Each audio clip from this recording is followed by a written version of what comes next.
Hello guys, welcome to my YouTube channel. In this video we are going to look at an answer sheet that was written by a topper in the second PUC annual examination. This answer sheet has been given 100 marks. Once you after going through this answer sheet you would be get to know so many doubts will be cleared, and you will also come to know how toppers write answers in their annual examination, and how to write 1 marks questions and 4 and 8 6 marks questions in the economics, and how many pages ones need to write to get full marks in the 4 marks question and 6 marks question. That's also going to be covered in this video. Some student may have doubts and questions about the handwriting. Should handwriting be extremely good, or if your handwriting is bad, will you be able to get the full marks? That question will also be going to be addressed in this video. And how should diagram be? It should be neat. Can we draw the diagram using pen itself, or do we need to use the pencil and scale? These sort of questions are going to be addressed. I will request you, don't skip and watch this video till the end. You will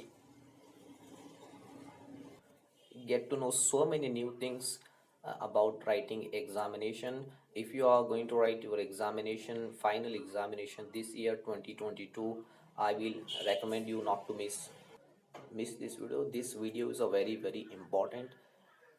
Let's look at the answer sheet first. Before moving forward, here you can see this answer sheet has been given 100 marks. This is an English medium answer sheet. Here are the instructions. Whenever you are free, go through this instruction once, because you won't be having time in the examination hall to read all these instructions, because these are around 15 to 20 instructions. And here are the 1 marks questions. Here you can see, in economics, like Kannada, you don't have to write the full sentence. Your answer, you can answer just in a word. You will be getting full marks. Here you can see 1 2 3 4 5. Simply you can write one word. That will save your time. It will also be save you a lot of energy. And the next section, that's also a 1 mark question, and some of the match the following question. You have to correctly match it. You have to write both the sides. I will advise you to write both the sides. Some students write only the one side of the match the following, but I will advise you write both the sides. And then again, here are the 1 marks questions. Here you can again write in one sentence. If answer can be written in one word, write in one word, no problem. You will get full marks in 1 marks question. And then comes the 2nd marks questions. These are the 2 marks question. Here you have to write at least 3 to 4 sentences. Answer should be accurate and precise. You should not write too long answer, that is half a paragraph. This is not good. You have to write 3-4 sentences at max. Here you can look. Here you can see how the topper has structured his answer for 2 marks. Sometimes formulas are being asked. Here you can write simply formulas in 1 or 2 sentences. Just take a look at it carefully. You will get to know how an answer should be to get the full marks.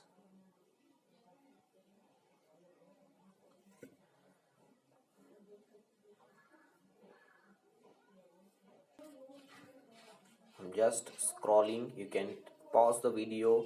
You can read the sentences. You can read the answer to get a better idea. These are the 4 factors of production. 24th, 25th. This topper has written all the 2 marks question, extra question, but what I would like to advise you, that you can avoid such questions writing in the beginning itself. Once you write the number of questions that one must write to get full marks in the 2 marks question, you skip this question and directly jump to the 4 marks question, where you attempt first 4 marks, then 6 marks, then 5 marks practical oriented question. If you are left with time at the end, you can come back and then you can attempt this question. Don't commit this mistake, learn from this, because even if you're going to be tougher, if you unfortunately if you fail to complete the paper, anyway, unfortunately you miss out any question that you must have written to get the full marks, you'd be losing marks. Even if you write this question for this marks, you won't be given any extra marks. Be careful while attempting such questions. You should attempt such extra question only if you are left with time after finishing the paper. Keep this in your mind. And the beauty of this answer sheet is that this topper has answered almost all the 2 marks, 4 marks, 6 marks, as well as 5 marks question. Once you go through this answer sheet carefully, you will get to know answer to all the questions of 2019's March second PUC economic question papers. Here you can see he has written too many extra questions in the beginning itself. You can avoid this. And here starts the 4 marks questions. Here you can see how he has structured his answer. First he has written a brief introduction, then what are the components. You can see first here half page, and then here he has written 1 page. For 4 marks question he has written 1.5 page. I'm really sorry, I forgot to introduce myself in the beginning itself. My name is Muhammad Hussain Naikar, and I have passed the 12th standard with 92% in 2019, and I have got 99 marks in the economics. That's why I am analyzed this paper and just trying to share my experience with the my fellow students, my students and brothers, so that they can take help from it and take the benefit from my experience and do better and do your best in the examination. Let's come back to question paper. Here you can see this type of question is an advantage to save your time and to save your energy. How? Because here you don't have to write too much. Here what you have to do is to calculate. For calculation you will be having calculator in front of you. Using calculator you can easily calculate and write. This will here you don't have to write too much. I will advise you to attempt such questions when you are after writing too much. For example, you have written around 5 to 6 questions of 4 marks, and you won't be able to you are having difficulty in writing speed, or your handwriting is getting deteriorated, then you can start writing such questions. This will give you some time to give rest to your hand. Once you complete answer this question, then come back and start writing the 4 marks question. This is an advantage for you. This is how you have to uh, strategically, this is you have to use your time intelligently. Your hand gets tired, definitely your handwriting is going to deteriorate. You won't be able to write as fast as you are writing in the beginning. So I will advise you, take advantage of such questions and write them whenever your hand gets tired. This gives you some relief to your hand. Then after completing this answer, you can come back and attempt the remaining questions easily. This is how you can take help. Let's move forward. Whenever the differences between two things are asked, you can simply divide the your answer paper and write on the two sides. It will be easier for the evaluator to evaluate your answer. Ultimately, make sure that you have to make the task of the evaluator easy. And see the next question.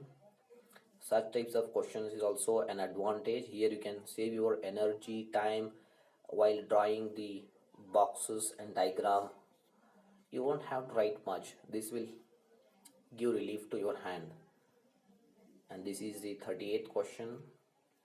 In such questions consumes a lot of energy and time. So I will advise you, whenever your hand gets tired, you can simply start drawing diagram and attempting the questions where you don't need to write too much. This is the advantage. Here again, this topper has attempted the 4 marks extra question in the beginning itself. I will once again request you not to do such mistakes. Avoid committing such mistakes. Do it at the end if you are left with time. Otherwise, you don't need to write it. If you write the required number of answers, you can if you answer to the required number of questions, you will be getting 100 out of 100. You don't have to read x. In case you are left with time, then you can do this. Otherwise, don't do this. See 35th question. I am going really speed. You can pause it and read it slowly to understand better. This is the 6 marks question. Balance of payment. Look at the structure of the answer. This is what you have to learn from this answer sheet. First, she has given a brief introduction about what is balance sheet. Then he has written the meaning of balance sheet. Then what are the types of account that comes under the balance sheet: current account, capital account, and all the other components that are related to these two accounts has been explained in detail. Here you can, let's count the number of pages. 1 page,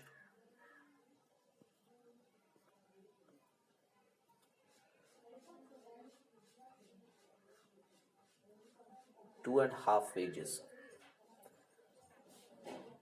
This topper has written 2.5 pages. Sometimes you may have to write 3 pages, sometimes 2.5 pages. You will get 6 marks if your answer is correct. Here he has been given 4 or 5 marks. 1 mark has been reduced. Study the answer, try to find out what is the mistake, why this 1 mark has been cut down in this question. This question is related to GDP, some of the macroeconomic identities. Here, make sure that whenever you are answering such question, you write the formula.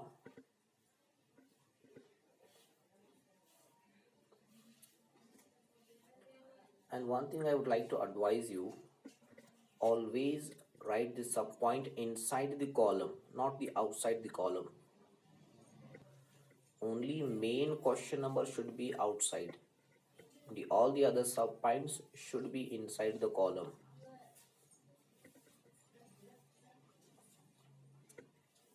NNP, NNPC, and for this answer, evaluator has given the full marks. You can see he has written around 3 pages.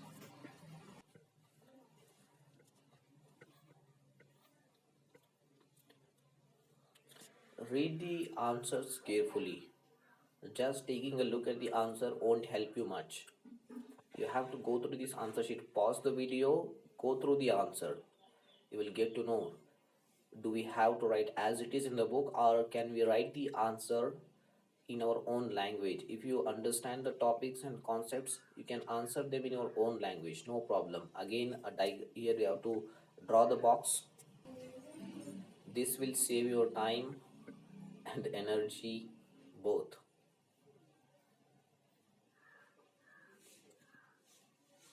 The question, should diagram be neat? Can we draw the diagram using pen? This is a scanned copy. Here we are not able to see whether it has been drawn using pen or pencil, but I will advise you, you can use any one of them, either pen or pencil. But one thing that you have to ensure is that your diagram should be very neat. It should be neat, and you have to label it properly. See here, you have to draw these lines, you have to label it. This is marginal utility curve, total utility curve, and then you write the explanation below the diagram. 6 marks has been given, and such questions again will save your time and energy.